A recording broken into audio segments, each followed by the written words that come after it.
কিছু মানুষকে দেখলেই বোঝা যায় ক্রিয়েটিভিটি শুধু একটা ট্যালেন্ট না, এটা তাদের জীবনযাপনের অংশ। আজকে এমন একজন মানুষের বাসায় গেলাম যার ঘরের প্রতিটা কোণ, প্রতিটা হাতের কাজ আর আপ্যায়নে ছিল ভালোবাসার ছোঁয়া। তো আমরা গিয়েছিলাম লামিয়াপুর বাসায়। তার আগে একজন মানুষের সাথে পরিচয় করাই দেই, এই যে নাসরিন আপু।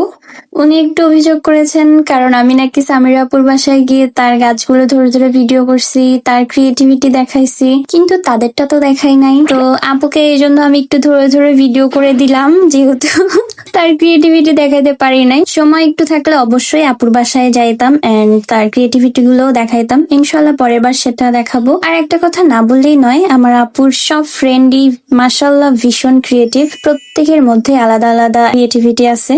তো চলুন এবার দেখাই লামিয়াপুর আম্মুর ক্রিয়েটিভিটি। আন্টির ঘরে ঢুকেই বুঝলাম উনি কতটা শৌখিন মানুষ। সবকিছু এত সুন্দর আর যত্ন করে গুছিয়ে রাখছেন যে দেখলেই মন ভালো হয়ে যায়। এই যে কুশন কভার গুলো উনি নিজে হাতে বানাইছেন, সুন্দর সুন্দর ফ্লাওয়ার ভাজ, আর্টিফিশিয়াল ফ্লাওয়ার, কত রকমের ক্রাফট সবই ওনার নিজের হাতে তৈরি করা। বারান্দা জুড়ে আর ঘর জুড়ে রয়েছে নানা ধরনের গাছ। সত্যি বলতে পুরো বাসাটাই যেন ওনার ভালোবাসা সৃজনশীলতার একটা প্রদর্শনী। এরপর এলো খাওয়ার পালা। আমাদের জন্য বিরিয়ানি, কাবাব, কত কি যে রান্না করছিলেন। খাবারের স্বাদ সত্যি অসাধারণ ছিল। আর খাওয়া শেষে সবাই মিলে অনেকক্ষণ গল্প করলাম, তারপর আবার খাওয়া।